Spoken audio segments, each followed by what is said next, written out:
She stayed at the hotel. Let's see, who was she there? Fee.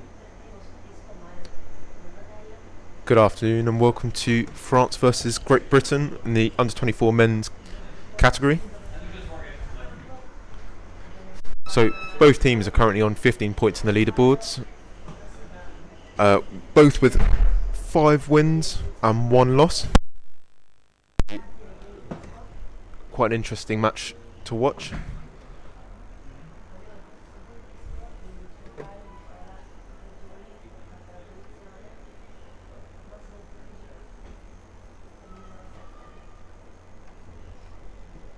Both teams having already played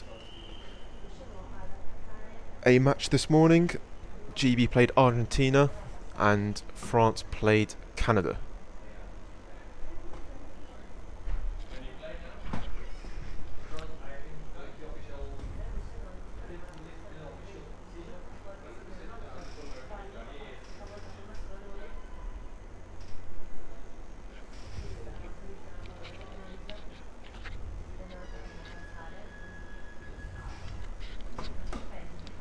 So they're off. GB winning the strike.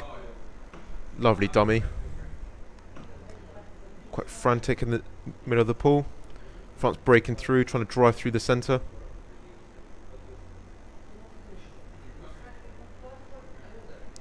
Still going. GB trying to get that puck out to the corner. Referees calling up a foul. Illegal use of free arm against GB.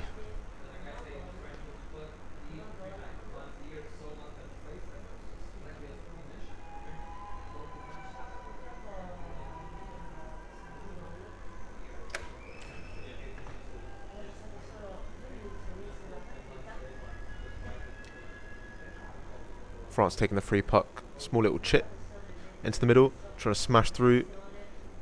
GB defending well.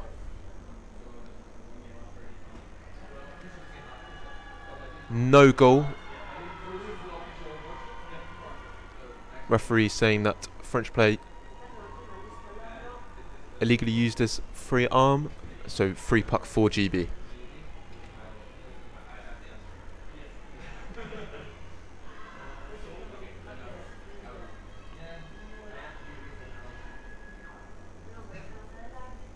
GB taking it out to their left wall, trying to get under their subspin, use their fresh players.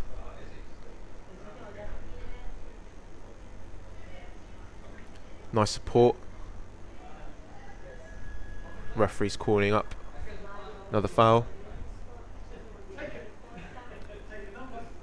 against a French player. French player being sent out, I believe, for 2 minutes. GB getting a free puck near the middle of the pool.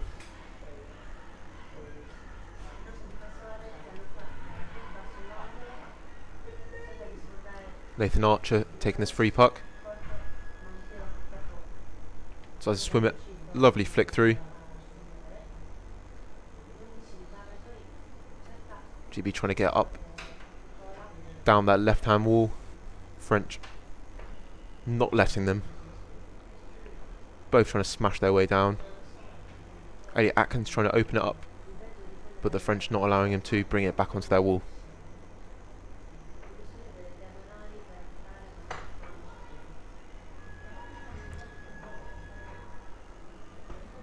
Referees calling up a foul against France. I mean, GB will have a free puck near their goal line. Hopefully they can make the most of this. Get the first goal of the match. Making the most of that 6-5 advantage as one French player is still out for 1 minute. Nathan Archer again taking that free puck, chipping it through, but unfortunately not getting through. Tom Pitchforth bring it to the right hand wall.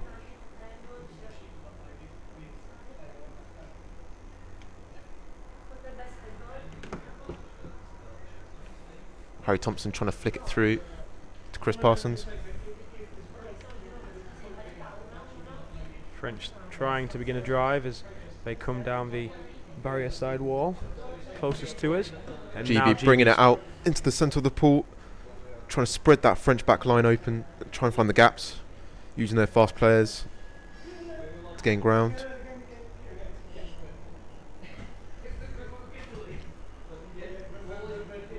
Advantage GB off the advantage puck, and we'll just see how they line up, and they're pushing the midline and the lone forward right to the front of that group, as you can see there. They are choosing to go around the curtain and the flick to the outside. Lyndon Beddoe back in the water up front for GB. Referee's calling up another foul, this time against GB. I believe it's gloving.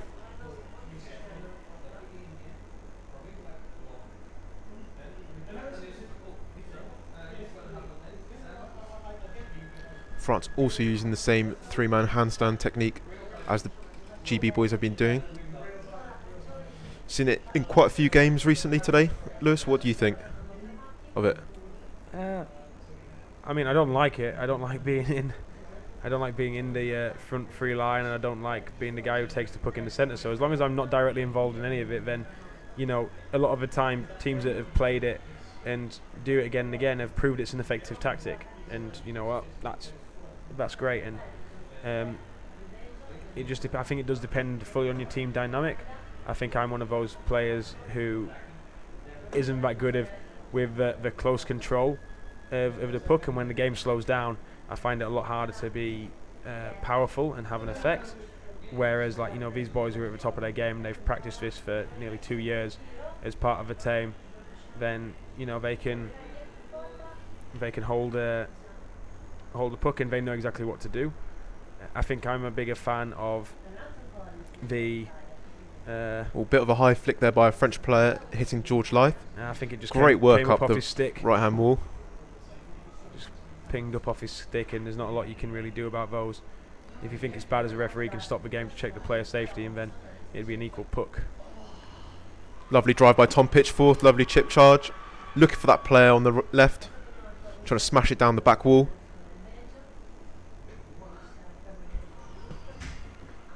Looks like GB have one player sent out for 1 minute. Yes, it's Lyndon Beddoe, number 5, and he's getting back in, so ignore the graphic on your screen. The timing wasn't quite right. Lyndon Beddoe, as you can see, coming back into the water now. But no, I think I've grown a much bigger fan of the flat front free, taking the puck deeper down in the pool, where you can have that forward out wide in the same line as your centre, and then if the puck, misses him and gets turned back, then that he's still in a position where he can help and back tackle. Whereas you're, when you're further up and you push those 3 guys forward, if the flick comes from one of your central players towards those guys and it's cut out, they're so far up the pool facing the wrong way, they're in less of a place to help. So just it does always depend on the tactics where you are in the pool and the commitment. But because the sort of a curtain came in for you when you're in the under-19s, I was in the under-24s in Castellon, and it wasn't something that we'd adopted, but obviously the success of it came after that tournament, and obviously it is an effective tactic. It's just not one that I particularly It's effective like. once well drilled. If everyone knows what they're doing, it's very effective. But if you have one player leaving too much of a gap and you allow that opposition forward to get through that gap and hit your centre, can really put a lot of pressure on them back 2 or back 3 players. We've got a good drive by GB here, going down the near side wall to the subs area. France trying to drive it up the right hand wall, trying to open it up into the centre of the pool. GB doing some great back tackling, not letting the French get out.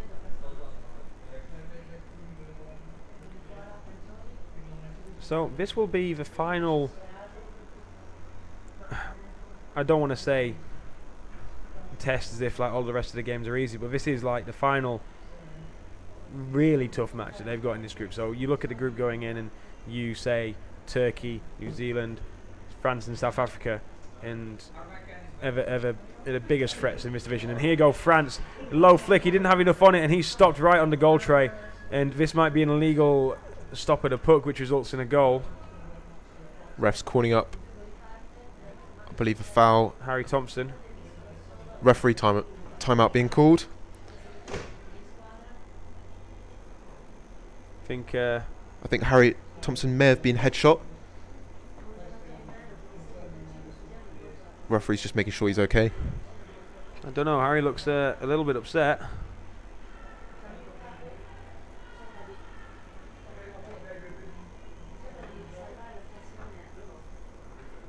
And sometimes you can't quite tell, you know. I think he's got a bit of a bloody nose.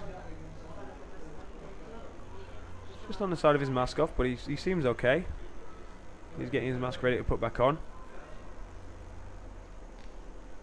Referee's calling penalty for gloving. Yeah, I did wonder when it came on the tray, the right-handed player trying to clear the goal tray, and he's really unlucky there because as soon as he stopped it with his glove, he did move his stick onto it, but that first hit with a glove, when you're in a penalty situation, it's just too hard for a referee to say no, it wasn't good enough. Right, so Tom Pitchforth defending this penalty shot.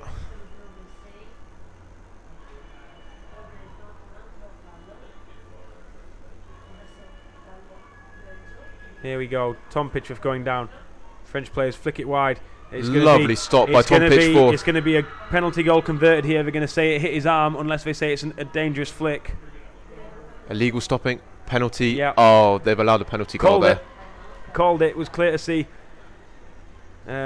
Just hard because Tom's got to put his arm down there to try and put a stop on the puck, and it's just popped Was up. quite a high flick though. It's popped up and hit his arm, but I think Tom's quite high in the water, and it's it's his outstretched arm which it's hit. If he'd have been down in a natural position on the bottom, where what do we call it, the cobra, where you have your chest raised and your feet down. Yeah. If that hits anything up top, then yeah, you do. But it's sort of similar to football. It's an extended limb, and Tom on the wrong side of it there, unfortunately. So GB are going to go out strong now. Going to try and equalise. GB and France having quite a long rivalry. Some of these players have played against each other in 2017 and 2015 in the under-19 boys category. I believe 8 of the French players of this current team won gold in Hobart 2017 for the under-19 boys. Referee's calling up another foul. It's going to be quite interesting to see just where these teams feature towards the end. And so GB having a free puck on the French in the French third, and it's going to whilst be a timeout. France taking a timeout.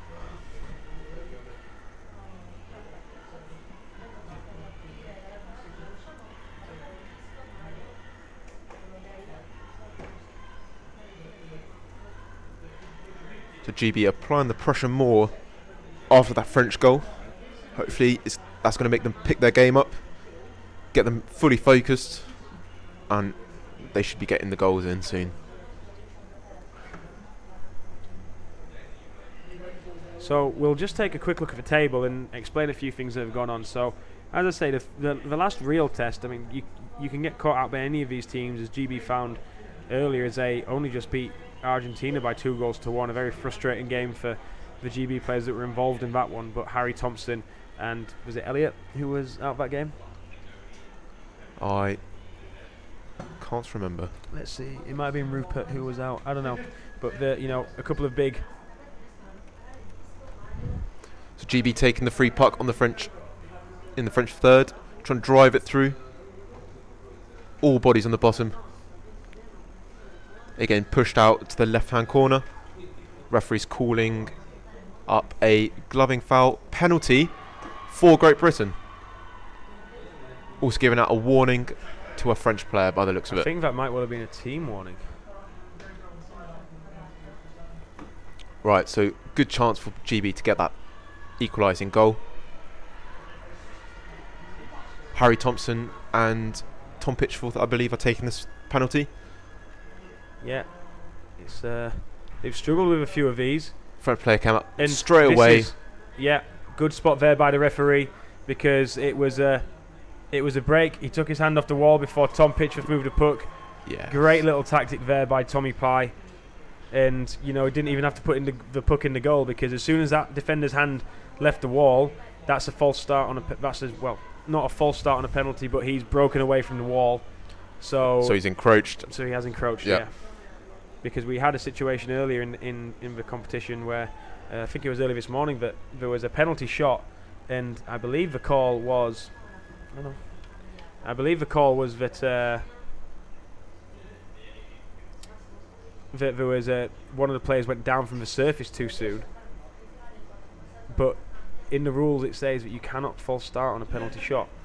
So it didn't really matter, it didn't affect the game, but just something to watch out for. It does explain on the penalty shot rule videos available on Navision YouTube channel under the headings of the rule book. All the rules there for those of you that don't quite get what's going on when the referees say that there's been a gloving foul or a stick infringement. That can all be explained for you.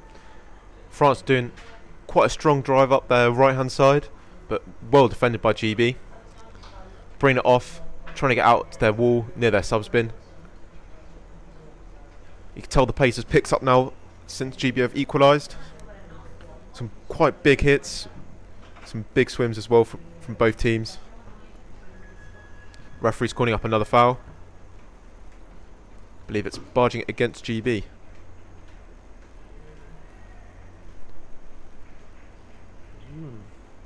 So we enter the last 4 minutes. Richard Adams still with his timeout for Great Britain. Score tied at 1-1. Getting set ready to take this one. The French doing their own little curtain style design as the players rush to pass her.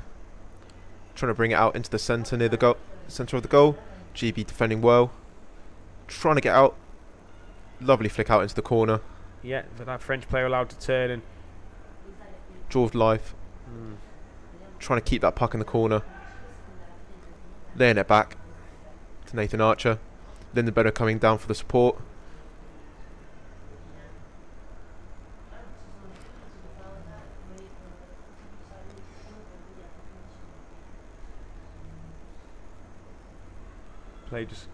Players going through the rotations for both teams, and this might be a delay of game infraction by the GB team. No. It's free puck for GB. Yeah. Illegal advancement up the back wall. And sitting out this game is Tom Burgess and Dan Parslow. As Matthew Adams takes in some big breaths, and let's see, it's Nathan Archer who takes this one. Oh, it was Nathan who was out in the Argentina game. All makes sense now. GB trying to drive it up their right hand wall. I believe that's Martin John Turner trying to smash it through two French players. Oh, Nathan Archer can't get it quite through, and the French player had a chance to come through the gap, but good organisation by GB. Lovely work by Harry Thompson, ripping pitcher. it off the French player.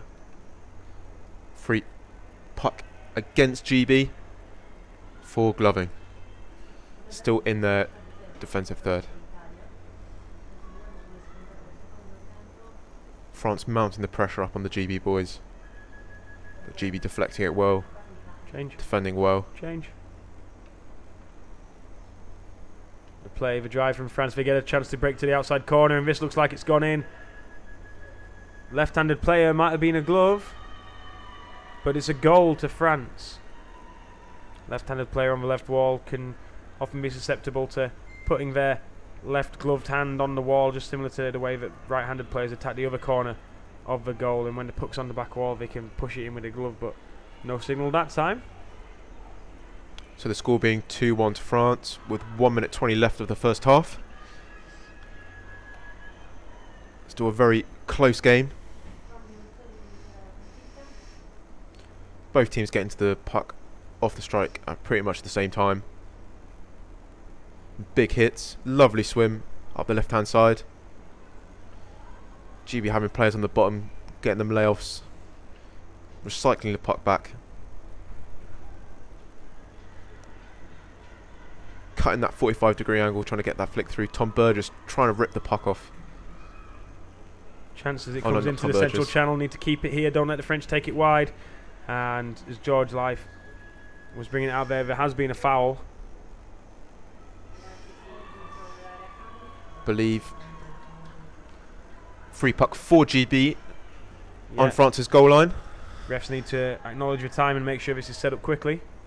20 seconds left. Referee calling a timeout. No, it's a timeout for Oh. Great Britain as Richard acknowledges that the clock's running down, and he just wants to make sure that his team can do everything to get in. I think you can probably commit everybody up to this advantage puck, Christoph, because you've got 20 seconds left. As long as you're sort of aware, if you're taking 5 seconds off the clock with leaving the puck in the melee, 15 seconds, you can probably just about do a length in 15 seconds, but it's cutting it fine. What would you expect Richard to say in this situation? You were part of his team for a lot of years. So he's taking a very good tactical timeout, getting his boys letting them catch their breaths again. So they're going to focus everything on getting this equalising goal. I believe they're going to try and get a man near their goal bin as soon as possibly can to take up the space, and then get them 3 players in to form that barrier. Harry Thompson already on the bottom. There goes Tom. The little flick and chase. The body's positioned so he stopped France from taking the puck out wide. Puck back into the middle. Tom's got to keep it through and try and drive it through. The French have it. They'll hold it on the wall. That'll be enough action to take us to half-time. Good initial effort by the GB boys. Just the French having a bit better position as the GB players were sort of facing sideways and not as strong a position as the French players were in, having their whole body behind the puck and able to kick to force a way through.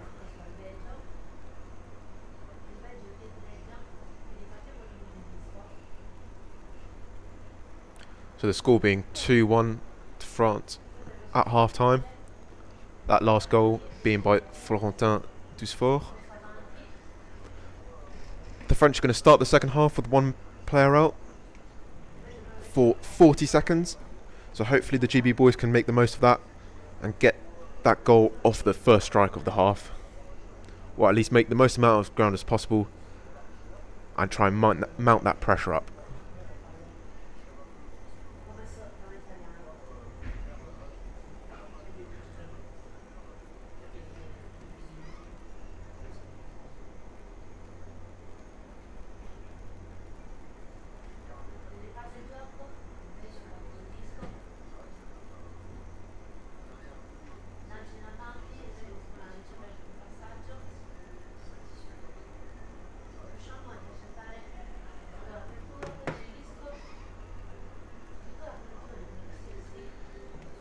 So, bit of time, so we will now discuss the table. So, GB have already played Turkey, New Zealand, South Africa, and this French game will be interesting. And yeah, just seemed that we'll be starting 6-on-4 because the French were down to 5 for that advantage puck.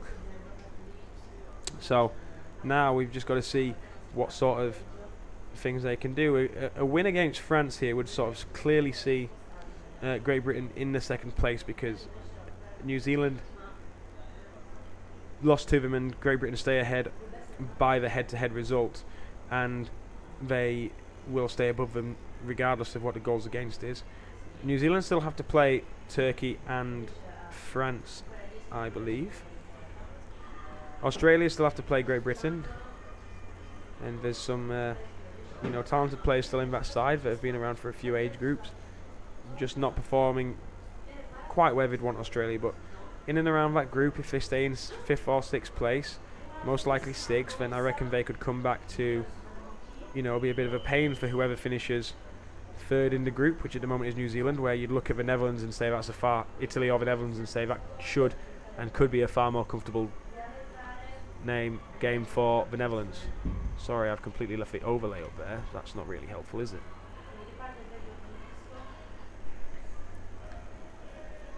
Right, so GB are going to have to come out strong in the second half, trying to get that second equalising goal very quickly, try and pick their heads up.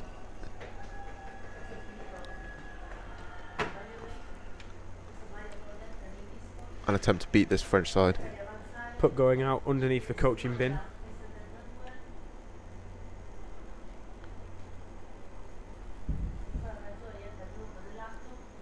Yeah, so GB playing it up through the channel.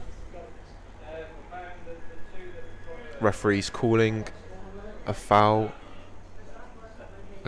against France, gloving foul, warning to a French player for that. Yes, it's the Turkish referee that's in the water who made that signal. We've got a Colombian on the deck. I'm just trying to see which other referees. We've got one from Argentina, we've got one from Turkey, and I'm trying to identify which of the referees it is. It might be another Colombian in the water, but I will try. Nathan Arch taking that free puck. Yeah, trying to drive through, using them 3 men as a barrier. Unfortunately, France managed to get around the side. Keeping it in centre now, support, space, lovely. get a flick off. Oh! Now, did the ref get a look at that? No, nobody's down. Would have been very call by the interesting. refs. Yeah, it would. I mean, that Harry would have Thompson been, trying to cut it off the wall at 45-degree angle. would have been very tough to call, and you know, you just see a blur as you go down there. I wouldn't be able to call, and I wouldn't like to be the referee who has to decide whether that was stopped with a glove or a stick or a forearm, because I mean, you saw it as well, Christoph. So hard to tell and so quick because of the athleticism of these players. Very true. It's very hard to tell from a distance if that hit the stick or hit the glove when it was knocked down by the French player. Unless the referee's in the exact position, because those two referees at the side have, you know, a harder view of it, and the best referee would be the guy who sat at the back staring that way. But if his view is obstructed by the player who flicks the puck or anything else, and just the distance away from the goal, unless you're 100% sure of what you've seen, you know, referees do a good job of saying, unless I'm 100% confident, I am not going to give a foul. Nobody operates off the, I think I saw this. And so that's great. Free puck for GB in France's defensive third. French player being sent out, so France going down to 5. A great opportunity for GB to try and get that equalising goal.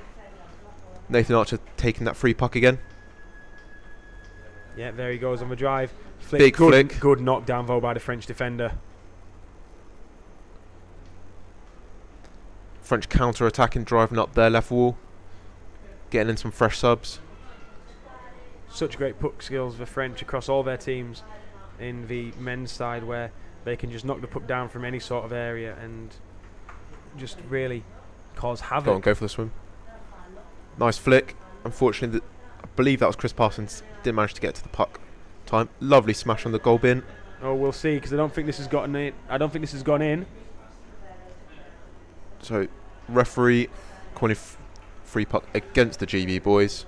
I think that one was a bit harsh. It looked like Chris Parsons, he made that one hit with the glove after the puck had been moved onto the wall, but then he turns his stick over, and I think if the referee thinks that he could have made an effort on the first time to turn it, that's fine, but I thought the French player moved it onto the wall as he was trying to push it forward, but as soon as it touched his glove, the British player Chris Parsons seemed to make a lot of effort to turn his stick, and I thought that was a great bit of work, working with your arm inverted. So GB trying to take it off the wall. Lovely switch, keeping it in the centre channel. Eddie Atkins flicking it through. Lovely swims and layoffs off the GB boys, recycling that puck, keeping that pressure going. Yeah, it's trying to drive up through down the back wall. Oh, just on the corner of the goal tray. Referee's calling up, pointing at a French player for gloving. So penalty, goal. Yeah. Oh. Yeah, did wonder as the player came down, because it looked like it was so close to the goal, and if you've put anything in the way there, if you've got to think, if that player doesn't foul, will it be a goal? And if it's certainly going to be a goal, like that would have been, because the flick would have landed in the goal tray, then you know it has to be a penalty goal. There's no other explanation you can give. The difference between a penalty and a penalty goal is just in the wording, where you can say that a penalty goal is a certain goal that would have resulted if the foul had not have taken place. The alternative being a penalty shot, and we've had 2 of them in this game, so I guess we have to really talk about them, is that the referee has seen something that would have resulted in a likely goal, which has occurred within the 3-metre area. So a lot of things for the referees to take into account there, and that doesn't mean to say that everything that happens in the 3-metre area is going to be a penalty. It's not like you know, the soft tackles where players go flying in football and they were barely touched. It's got to be a serious infringement that would have resulted in a likely goal. So a lot of words for referees to have to process through their heads, and they don't have a lot of time to do it, Christoph. I mean, who'd want to be a referee in this sport? Well, especially at such a high level. any ref's decision can make a game-changing decision. You know, can really sway the game, especially when it's such a close game like this. 2-2, with 10 minutes left of the second half. A lot can still happen here. Back to 6-on-6 hockey as the French player re-enters. Advantage Great Britain, illegal use of the free arm by the French. GB mounting pressure on these French boys. Doing some great swims and drives. George Life taking that free puck. Swim straight, small little chip. French player catching that puck. Don't think that was caught legally, and no, the advantage was played, and good job letting it go through, letting GB continue to move down the pool and exploit their tactics.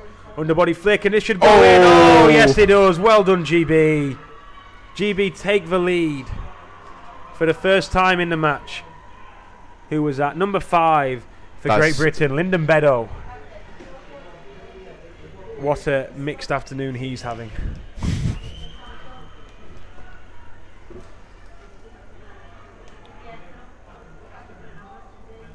Hopefully the GB boys can keep this pressure going and continue these strong drives through. I mean, 3-2 is still quite a close game.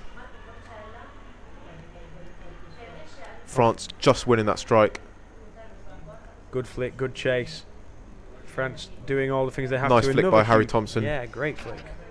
Just hitting the gap so nicely. Good control there. Lovely skills by Elliot Atkins. Trying to bring it out into the centre of the pool. Tom Pitchforth picking it up. Looking for that flick. Looking for support. 2 GB boys in front.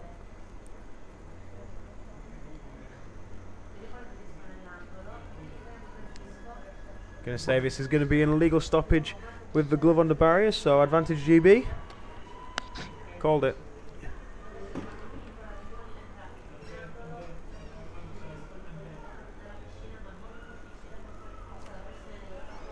So here we go again. GB trying to extend their lead with an advantage puck. Nathan Archer pushing it through. Good Lovely flick to the inside. A catch which had to be done to stop that British player there being able to go through. Flick to the outside as play moves in that direction. Another big flick forward by Tom Pitchforth. He follows up that flick as it doesn't make its way. This could be an unsportsmanlike conduct call. No. Obstruction. No. Gloving. Gloving, yeah. GB having another free puck in France's defensive third. It was an enormous flick by the captain of GB, Tom Pitchforth, and now a little chip and chase into the melee and lovely drive. On the other side. Oh, and just as the GB player was trying to inside flick it into the goal, France get the bodies down and are able to clear off the corner of the goal.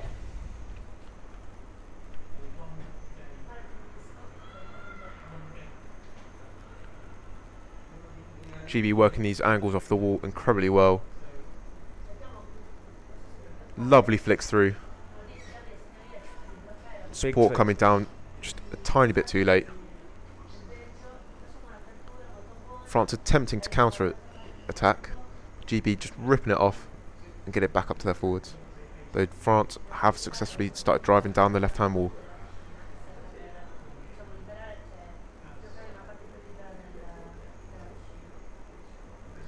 GB again in some fresh subs. Refs calling stick infringement by GB, so against GB. France having a free puck in the centre of the pool.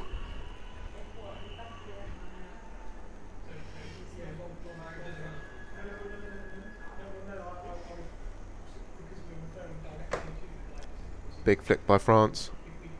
Caught by GB player. France driving up the left-hand wall. Getting that good rotation going. Lewis. Sorry. GB successfully defending that, getting it out into the far corner. And counter-attacking. Support coming through. Still down. Big bottom times. Interesting the amount of players that are using these, are they called Ghost Tomahawks? These quite large sticks you can see there with a lot of the material cut out, made on a 3D printer in New Zealand by Hydro Underwater Hockey. so that you can turn your back sideways through the water and it doesn't just feel like you're like moving a boat paddle or an ice hockey stick through the water. But it travels really quickly through. A lot of the elite players now in Castellon were using them. James Christian was one of them. I can't remember if Henry Simmons was using one. I'm sure he'll tell me if he did or didn't. But an interesting piece of technology, and interesting all the time to see how the equipment's being made, considering everything used to be made out of wood and were very different shapes. I mean, if you've ever seen an old pusher, it's like a letter Y, a capital Y, and the puck just used to sit in the middle. Lovely swim by the GB boys, trying to apply that pressure on. You had to turn your handle outside, so it was a lot harder to swim at these speeds, like they are doing. And technology changing all the time in the sport. You know, different types of fins, people who favour the good work by Naiads and Nathan the Archer, Breyers. smashing through 2 French players. Harry Thompson coming down. Lovely rip. Waiting for that support. Elliot Atkins coming in, trying to cut that 45-degree angle. Big hit by Tommy Pye.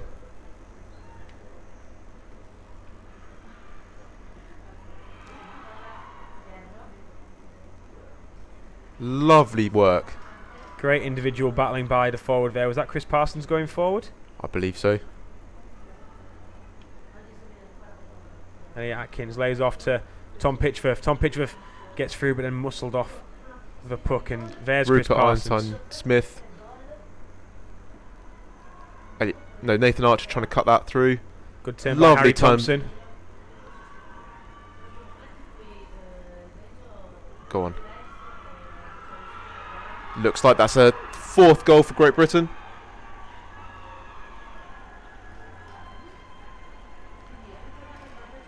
By number 13, Chris Parsons. Really great work by GB there, just to keep piling the pressure on. And the French really have to come out and play now. They'll have to score in the next minute to 90 seconds to stand any chance of bringing this back for a draw. But the longer that it takes now, the better GB's chances are of winning the game. And don't want to curse it, so I'll save my thoughts for a little bit later. But GB doing everything right at this moment in time. Lyndon Beddoe winning that strike. Puck being brought out to that far side, under the sub spins. Referee's calling up. Looks like a GB player may be getting sent out. Yeah, Nathan Archer looks like he's out for 2 minutes, so he'll get back in. Well, he might not have 30 seconds, he might have as little as 10. It depends how quickly we get underway, because his penalty time doesn't start until the game's back in motion. So free puck to France. 22 seconds, Nathan Archer will get back in the water, so he will play again. Can GB keep France out of their goal tray? Big drive by France, trying to keep it into the centre of the pool. GB defending excellently, getting it out onto that far wall. Not allowing the French to cut that 45-degree angle in.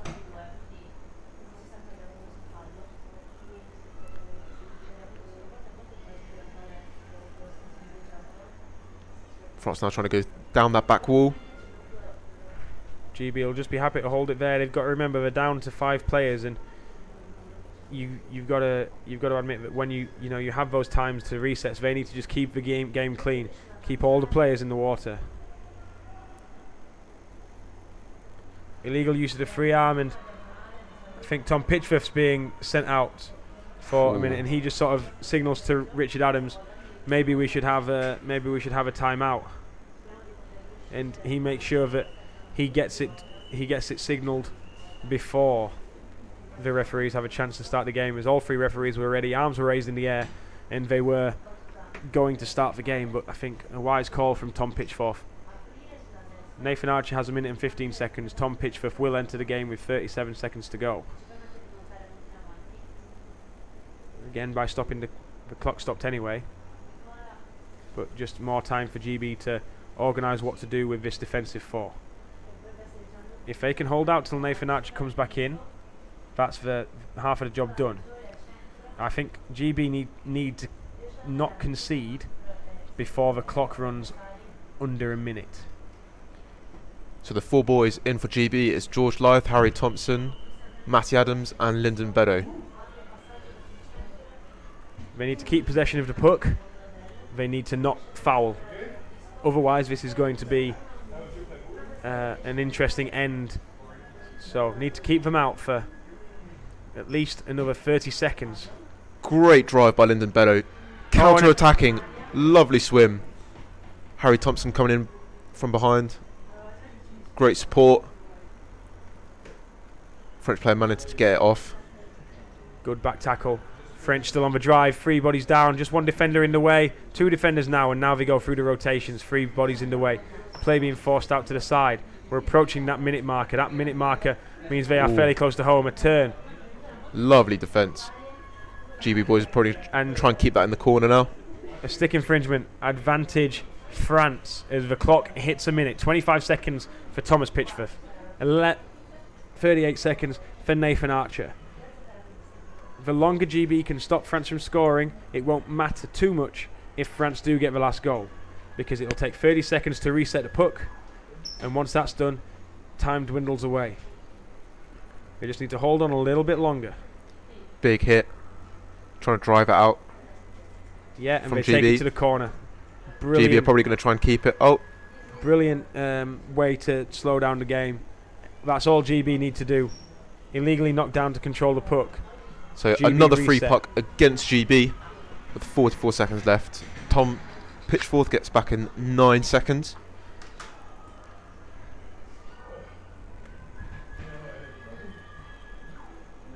GB body's a little bit later down than the French. Lost the body position. The French all massing around the goal. We'll see what the decision is here. Obstruction. The French player getting sent out for 2 minutes. Yeah. Tom Pitchforth getting back in the water now, so making it 5 versus 5. A good call by the referees there. Just the French players laying across the play, and if the GB boys were trying to go across them, they were starting to raise up. So we'll just see. I was a bit worried when Lyndon Beddoe started swimming out because he got isolated and trapped between two of the French players. And you know, in those situations, you're sort of saying if you can't get all the way out, then you know just go to the wall and see off the game.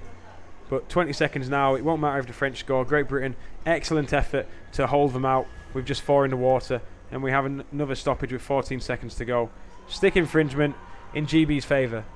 I always find that interesting because if GB had possession or the puck's locked in the corner, a lot of the time as a referee I'd like to play advantage, because for GB they just want the clock to run down and see the game out. And if you play an advantage when the puck's in that sort of defensive position and they're keeping it in the corner, then it fulfills the needs of that team. So interesting the different tactics that referees have in different situations in the pool. But that's it. GB have won the game. The only loss so far in the round is to Turkey, and Turkey still to face a lot of the teams at the top of this group, New Zealand and France, amongst those. And it's you know, it looks like people may say they're still fighting for second, but if the Kiwis can pull in the Turkish, it'll possibly be a three-way tie at the top of the division.